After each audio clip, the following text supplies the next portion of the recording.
Как ловить рыбу, управлять стадом оленей и сохранять традиционный промысел в условиях промышленного освоения. Всему этому обучают воспитанников Юрюн-Хаинской средней школы Анабарского района. В нашем следующем сюжете мы расскажем, как детям прививают практические знания традиционного образа жизни северных народов.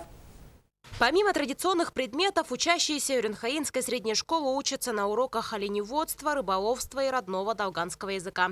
Изучение традиций, культуры и быта долган включено в обязательную программу школы. Образовательный процесс продолжается и во время каникул. С этого года учащиеся на практике начнут знакомиться с традиционным промыслом. На эту сумму вот закупили стройматериалы. Хотим сделать балки и вот их поставить на оленебазах и рыболовецких базах. И там хотим в каникулярное время отвозить детей во время каникул. И там практические занятия провести основу оленеводства, основу рыболовства.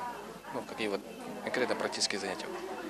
Знакомить с культурой и бытами в Центре дополнительного образования. Дети посещают кружки прикладного искусства, учатся косторезному делу. Я делаю кубки, украшения. Сначала надо рисовать, а потом приступить где работать. Если быстро работать, например, 2-3 дня. Работа из кости хорошо сохраняется на века. Это надо делать.